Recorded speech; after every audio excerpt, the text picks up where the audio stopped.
मित्रों, आज हम आपको बताने जा रहे हैं Parvati Kali Sindh Chambal Eastern Rajasthan Canal Project PKC ERCP के बारे में।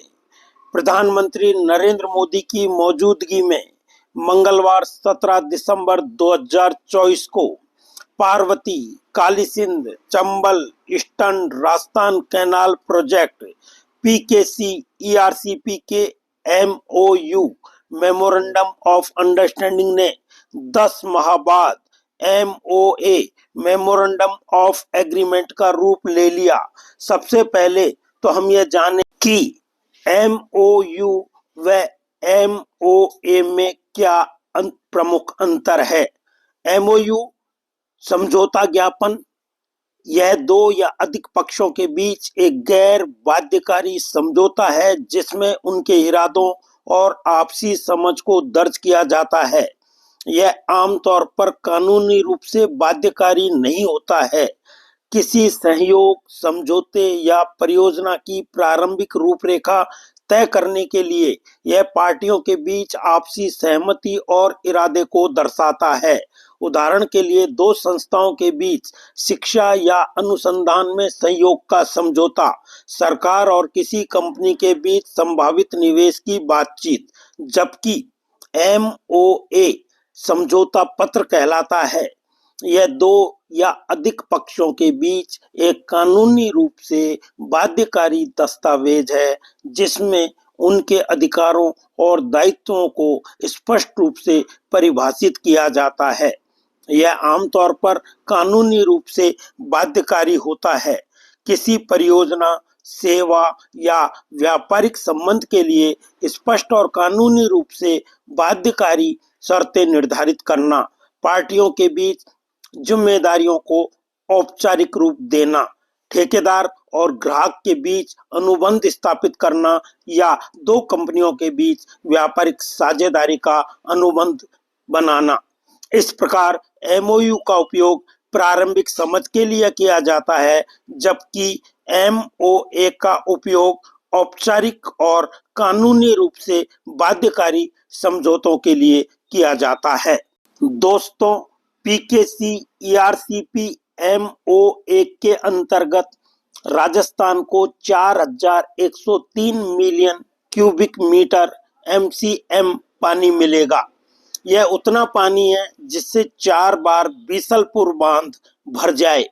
मध्य प्रदेश के 13 जिले जिसमें कि गुना, मुरैना, शिवपुरी, भिंड, श्योपुर, उज्जैन, सीहोर, मंदसौर, इंदौर, देवास, आगरमालवा, शाजापुर व राजगढ़ जिलों के लिए करीब 3000 एमसीएम पानी मिलेगा, जबकि राजस्थान में संपूर्ण प्रोजेक्ट 7 वर्ष में पूरा करने का लक्ष्य निर्धारित किया गया है। करीब 1200 किलोमीटर लंबी नहर, पाइपलाइन और टनल के जरिए राजस्थान के 21 जिले जयपुर, झालावाड़, बारां, कोटा, बूंदी, सवाई माधोपुर, अजमेर, टोंक, दौसा, करौली, अलवर, भरतपुर, धौलपुर, गंगापुर, ब्यावर, केकड़ी, दूदू, कोटपूतली, बहरोड, खैरतल, तिजारा, डीग व जयपुर ग्रामीण की 3.25 करोड़ आबादी की प्यास बुझेगी। दोनों राज्यों के बीच 20 साल से विवाद चल रहा था, जो पूरी तरह खत्म हो गया है। दावा किया जा रहा है कि प्रोजेक्ट पूरा होने के बाद बाढ़ व सूखे की समस्या का स्थायी समाधान होगा। परियोजना के तहत कृत्रिम जलाशय बनाने के साथ जयपुर की लाइफलाइन बीसलपुर बांध की क्षमता 0.50 मीटर बढ़ाई जाएगी। बांध से लेकर बनाए जाएंगे कृत्रिम जलाशय, बैराज, जो कि कुल नदी पर रामगढ़ बैराज, पार्वती नदी पर महलपुर बैराज, काली सिंध नदी पर नवनेरा बैराज, मेज नदी पर मेज बैराज, बनास नदी पर निमोद राठौड़ बैराज बनाया जाएगा। अजमेर में मोर सागर और अलवर में कृत्रिम जलाशय बनाए जाएंगे। ईसरदा, डूंगरी जो बांध हैं उनको तैयार किया जाएगा। यहाँ पर कूनो उपवेसिन में फंवारा पद्धति आधारित सिंचाई योजनाएं विकसित कर शाहबाद क्षेत्र में सिंचाई सुविधाएं उपलब्ध होंगी। पार्वती उपवेसिन में अंधेरी सिंचाई परियोजना व शकुनी नदी जलाशय विकसित करेंगे।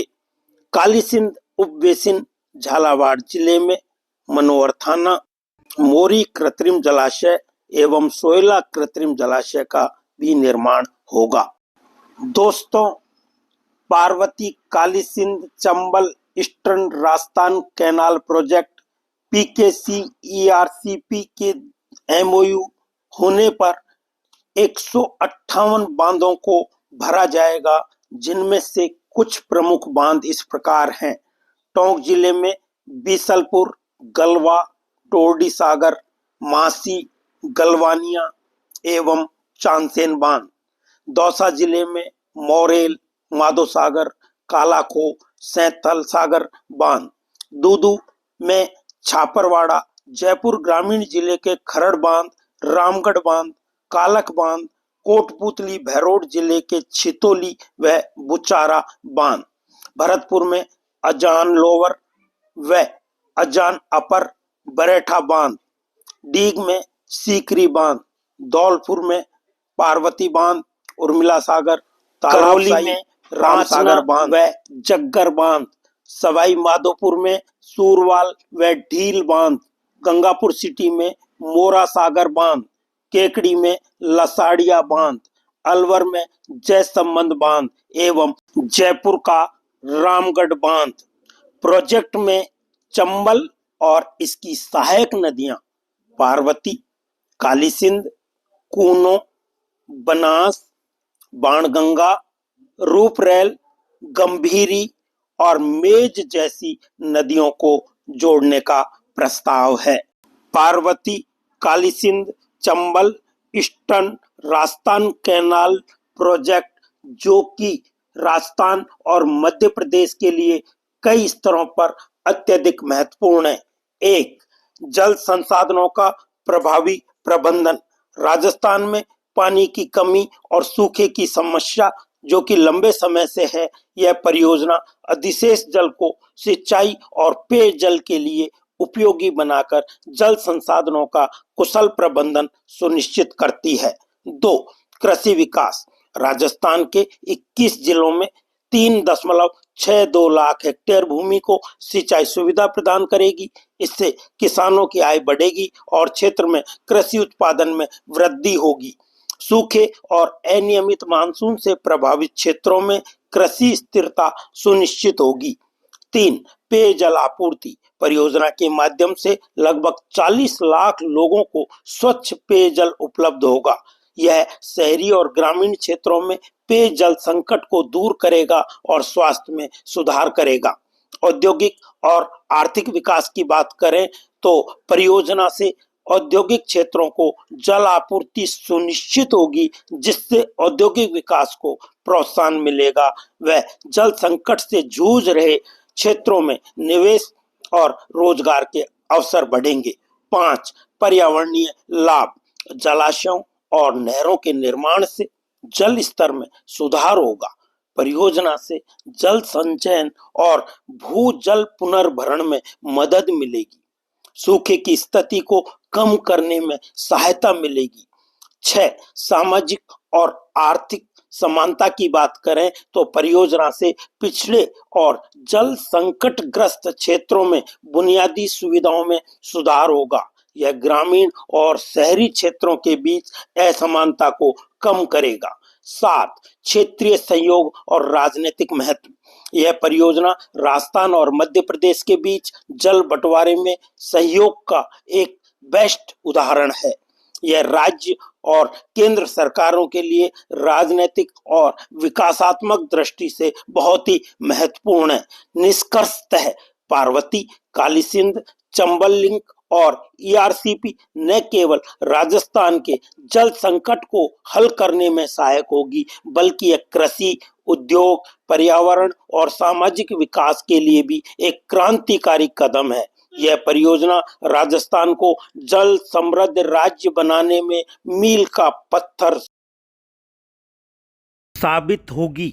मित्रों, आप सभी ने इस महत्वपूर्ण जानकारी को ध्यानपूर्वक सुनने व समझने के लिए जो अमूल्य समय दिया, उसके लिए बहुत बहुत धन्यवाद एवं आभार।